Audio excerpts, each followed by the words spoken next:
အားလုံးပဲမင်္ဂလာပါခင်ဗျာဒီနေ့တော့ကျွန်တော်ပြန်လည်ပြီးတော့မှ sharing လေးလုပ်ပေးခြင်းတဲ့အကြောင်းအရာကတော့ဟို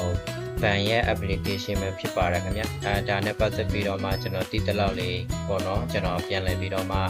ညှဝေပေးခြင်းပဲဖြစ်ပါတယ်ခင်ဗျာဟုတ်ကဲ့ဒါလည်းကျွန်တော်ရဲ့တွေ့ကြုံလိုက်တဲ့အတွေ့အကြုံတစ်ခုပဲဖြစ်ပါတယ်ခင်ဗျာအခုလက်ရှိကျွန်တော်ပြထားတဲ့software ရဲ့ပုံကတော့ဒါနမူနာပုံစံလေးတွေပဲဖြစ်ပါတယ်ခင်ဗျာဒါတော့အခုလွန်ခဲ့တဲ့ဒီလအနေငယ်ကဆိုလို့ရှိရင်ပေါ့နော်ဒီထိုင်းနိုင်ငံရဲ့ဘဏ်ရုံးချုပ်တော်တော်များများကသူတို့တွေဒီရဲ့အကြောင်းအရာကိုထုတ်ပြန်ပြီးသားဖြစ်ပါတယ်ခင်ဗျာ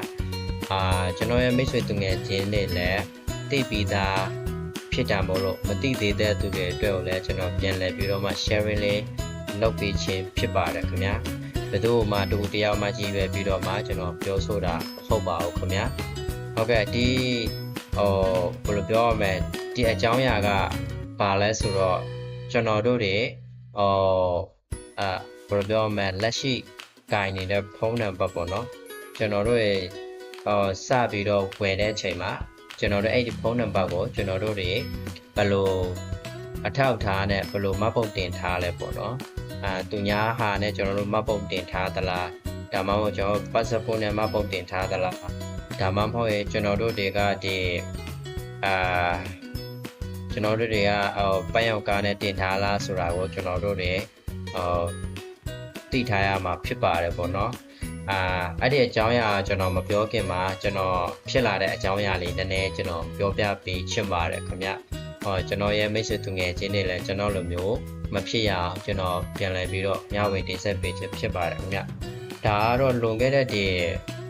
တပတ်လောက်ပေါ့နော်ဒီကျွန်တော်ရဲ့ဒီဘန်ကောက်ဘန်ပေါ့တော့နော်အဲ့ဒီမှာ notification မှာကျွန်တော်ကိုစာလေးတစ်ပိုက်ပို့လာအဲ့ဒီစာကတော့ကျွန်တော်ကတော့နှစ်ကြိမ်တိတိကျွန်တော်ကိုပို့လာတာဖြစ်တာမို့လို့ကျွန်တော်ကလည်းမယုံမတင်ငါနဲ့ကျွန်တော်ဖွင့်ကြည့်လိုက်တယ်ပေါ့နော်အဲ့ဒီစာပိုက်လေးမှာပါတဲ့အကြောင်းအရာကျွန်တော်နားလည်ရတလောက်ဆိုလို့ရှိရင်ပေါ့နော်ပြောချင်တာကကျွန်တော်ကိုင်ဆောင်ထားတဲ့ဖုန်းနံပါတ်ကကျွန်တော်တို့တွေမှတ်ပုံတင်တဲ့အခါဆိုလို့ရှိရင်ကျွန်တော်တို့နာမည်နဲ့တူနေရမှာဖြစ်ပါတယ်ဒုတိယတစ်ခုအနေနဲ့တော့ကျွန်တော်ဘန်ရုံးမှာဘန်ဖွင့်တဲ့အချိန်မှာအဲ့ဒီဖုန်းရဲ့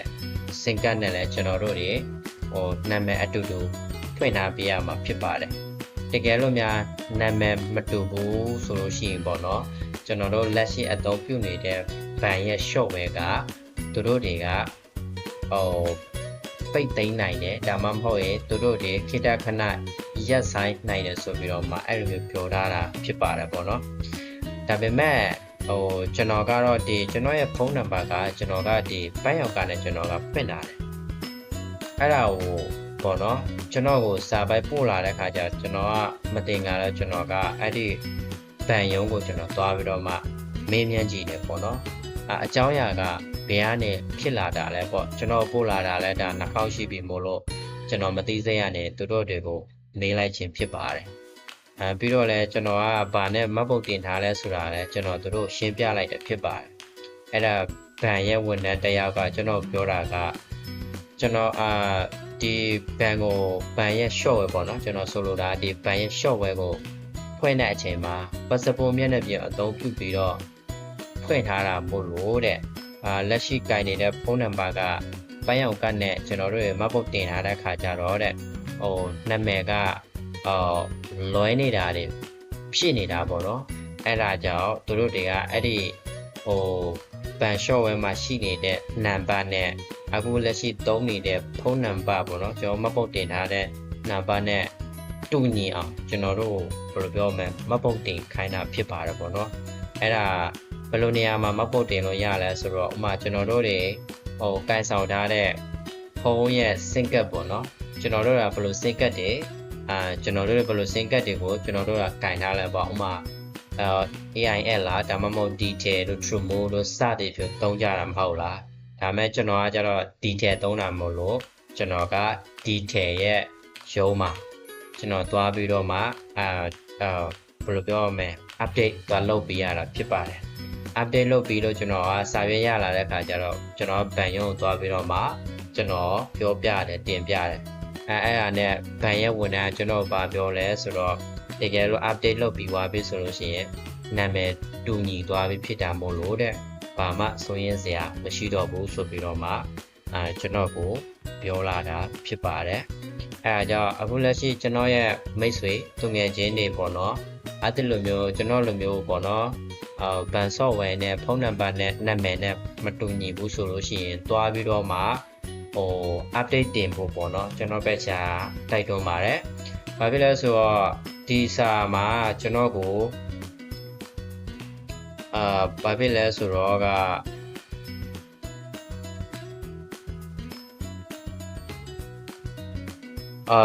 အကြောင်းရင်းကဘာလဲဆိုတော့ဒီမှာ your mobile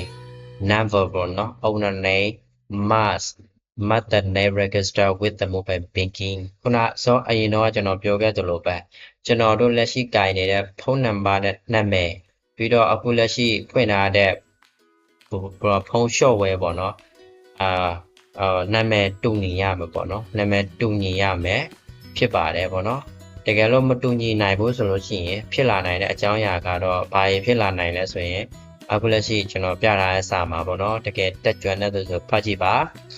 ဘာပြောထားလဲဆိုလို့ရှိရင်လည်း please visit your mobile service center to update the owner name ပေါ့နော်အဲ့ဒါဘာပြောထားလဲဆိုတာကကျွန်တော်ရဲ့နာမည်ပေါ့နော်ကျွန်တော်ရဲ့ဖုန်းနံပါတ်ကျွန်တော်နာမည်နဲ့တွားပြီးတော့မှ update တင်ခိုင်းတယ်ဘယ်နေရာမှာတင်ခိုင်းလဲဆိုလို့ရှိရင် mobile service center မှာပေါ့နော်ဒီဖုန်းစင်တာတွေမှာဆိုပြီးတော့တွားပြီးတော့မှ update တင်ခိုင်းတာဖြစ်ပါတယ်တဲ့เนาะတို့ဖြစ်ပါရွေးတဲ့ visit our branch and visit our branch to update your mobile banking mobile banking visit mobile number within 30 April 2025ပေါ့เนาะအဲ့ဒါမှာကျွန်တော်ရဲ့ဖုန်းနံပါတ်နဲ့ဒါမှမဟုတ်လက်ရှိသုံးပြုနေတဲ့ဘန် shop ပဲနဲ့ကပေါ့နော်သွားပြီးတော့ပါလဲဆိုလို့ရှိရင်ဒီ April ရက်30အတွင်းပေါ့ဒါမှနောက်ဆုံးထားပြီးတော့မှသွားပြီးတော့မှဘန်ရုံးခွဲမှာသွားပြီးတော့မှ update တင်ပေးရမှာဖြစ်ပါတယ်တဲ့เนาะဒါကျွန်တော်နားလဲတလောက်if not ပေါ့နော်တကယ်လို့ကျွန်တော်တို့တွေကမလုပ်ရသေးဘူး update မတင်ရသေးဘူးနာမည်တူညီမှုတွေမရှိခဲ့ဘူးဆိုလို့ရှိရင်ဘာဆက်ဖြစ်မလဲဆိုတော့ your mobile banking service may be suspended ပေါ့နော်ဘာဖြစ်လဲဆိုတော့အခုအသုံးပြုနေတဲ့ bank software ကရဆိုင်တာတို့အသုံးပြုလို့မရတော့တာတွေဖြစ်နိုင်တာပေါ့နော်အဲ့ဒါဆိုလို့ရှိရင် for an assistant please contact call center ဒါတော့သူ့ရဲ့ဒါရုံးနံပါတ်ဖြစ်လိမ့်မယ်ပေါ့နော်ဖုန်းဆက်ပြီးတော့လည်းမေးမြန်းနိုင်ပါတယ်ပေါ့နော်နောက်တစ်ခုကပါလဲဆိုတော့ we apologize if you have already completed ပေါ့နော်တကယ်လို့အပေါ်ပိုင်းမှာပြောခဲ့တဲ့အချက်လက်တွေနဲ့ပတ်သက်ပြီးတော့မှကျွန်တော်တို့တွေကပြည့်စုံသွားလောက်ထားတဲ့ဆိုလို့ရှိရင်တဲ့သူတို့တွေအနေနဲ့တောင်းမှန်အားကြောင်းပြောလာတာဖြစ်ပါတယ်အဲဒါကြောင့်အခုလက်ရှိကျွန်တော်ဗီဒီယိုကိုကြည့်ရှုနေတဲ့ကျွန်တော်ရဲ့မိတ်ဆွေသူငယ်ချင်းတွေများအားလုံးကျွန်တော်တို့ဒီစာပတ်ကြတော့လေဒါသူတို့ရောက်တိုင်းပို့ချင်ပါလဲပို့မှာပေါ့နော်တကယ်လို့ပြည့်စုံလာလောက်ထားတဲ့သူဆိုရှိဒီစာပိုက်ကသူတို့ပို့ပေးမှာမဟုတ်ပါဘူးပေါ့နော်ဒါတကယ်လို့သူပို့ပေးခဲ့တဲ့ဆိုလို့ရှိရင်လည်းဒါကျွန်တော်တို့ရဲ့ဖုန်းနံပါတ်ရဲ့နာမည်နဲ့ဒီကျွန်တော်ဖွင့်ထားတဲ့ဘန်ရဲ့ software နဲ့ကနာမည်တွေကကိုက်ညီမှုမရှိလို့သူတို့တွေအကြောင်းပြန်စာလေးတွေပို့လာတာဖြစ်ပါတယ်ပေါ့နော်တကယ်လို့ကိုကအကောင်လုံးလောက်ထားတဲ့ဆိုရင်တော့ဘာမှစိုးရင်စားမရှိဘူးပေါ့နော်သူတို့ဘန်ရောကပြောတဲ့တစ်ချက်ကြတော့ဘယ်အကြောင်းအရာပဲဖြစ်ဖြစ်ပေါ့နော်သူတို့ရဲ့ဘန် software ကနေတစ်ဆင့်ပေါ့နော်သူတို့တွေလမ်းပြီးတော့မှပို့မှာဖြစ်ပါတယ်ပေါ့နော်ဘယ်တော့မှဒီစာအိတ် line တို့ဘာ line တို့ဒါမှမဟုတ် link တို့ဘာတော့သူတို့ပို့လာမှာမဟုတ်ပါဘူးဘာဖြစ်လဲဆိုတော့အခုနောက်ပိုင်းဒီလူလိမ်လူညာသို့မဟုတ်ဒီသူတို့ခေါ်ရဲပါလဲမိချာရှိပေါ့နော်များတဲ့အတွက်ကြောင့်အဲ့ဒီလိုမျိုးသူလောက်မှာမဟုတ်ပါဘူးတကယ်လို့ ban software ကနေဒါ notification လေးပေါ်တယ်ဆိုလို့ရှိ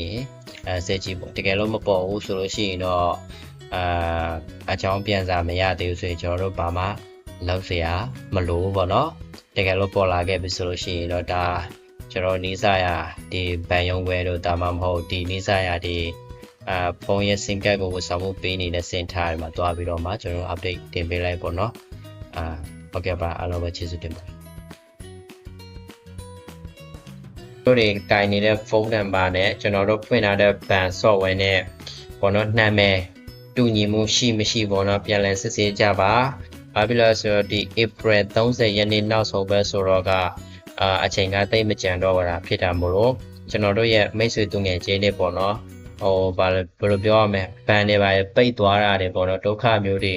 မကြုံရအောင်ကျွန်တော်ကပြန်လည်ပြီးတော့မှ sharing လုပ်ပေးခြင်းဖြစ်ပါတယ်ပေါ့နော်အခုကျွန်တော်ပြောထားတာကတော့ဘန်တစ်ခုတည်းရည်ညွှန်းပြီးတော့ပြောထားတာမဟုတ်ပါဘူးပေါ့နော်အခုထိုင်းနိုင်ငံမှာဘန်အားလုံးပေါ့နော်သူတို့တွေကထုတ်ပြန်ထားတာဖြစ်တာမလို့ဟိုမှာ Kessico ဘန်ပဲဖြစ်ဖြစ်ပေါ့နော်ဒီဥစားဘန်ကောက်ဘန်ပဲဖြစ်ဖြစ်နောက်တစ်ခုကထိုင်းဖနေပဲဖြစ်ဖြစ်ပေါ့နော်ဘန်တွေအားလုံးကအလားတူတွေဖြစ်နေတာမို့လို့ကျွန်တော်တို့ရဲ့မိတ်ဆွေတငယ်ချင်းတွေအနေနဲ့ကိုယ်နာမည်နဲ့တသားတည်းကြအောင်လောက်ထားကြဖို့ကျွန်တော်ပဲချာပြန်လဲပြီးတော့မှ share လုပ်ပေးခြင်းဖြစ်ပါတယ်ပေါ့နော်ဟုတ်ကဲ့ပါဒီအကြောင်းအရာနဲ့ပတ်သက်ပြီးတော့ပေါ့နော်ဒီစာပိုက်မှာကျွန်တော်ရှင်းပြတာလေးတွေအမားတွေပါခဲ့မယ်ဒါမှမဟုတ်ရင်မာယုံမှုတွေရှိနေမယ်ဆိုလို့ရှိရင်ကျွန်တော်ပဲချာတောင်းပန်အကြောင်းပြောလိုပါတယ်ခင်ဗျာဟုတ်ကဲ့တကယ်လို့တိတဲ့သူဆိုလို့ရှိရင်ပေါ့နော်ဒီအကြောင်းအရာတွေအကုန်လုံးနားလဲတဲ့ဆိုလို့ရှိရင်ပေါ့နော်ပြန်လဲပြီးတော့မှ sharing လေးလုပ်ပေးကြပါလို့ကျွန်တော်အနေနဲ့ပြောပြခြင်းဖြစ်ပါတယ်ခင်ဗျာဟုတ်ကဲ့ကျွန်တော်ဗီဒီယိုကိုစောင့်ကြည့်ပေးတဲ့အတွက်လည်းအားလုံးကိုအထူးကျေးဇူးအများကြီးတင်ပါတယ်လို့ဒီကနေပြောကြားလိုက်ပါတယ်အားလုံးပဲဒီဘန်ကိစ္စနဲ့ပတ်သက်ပြီးတော့မှအားလုံးအဆင်ပြေကြပါစေလို့ဆုတောင်းရင်းနဲ့ကျွန်တော်ညီကိုချုပ်ပါတယ်ခင်ဗျာ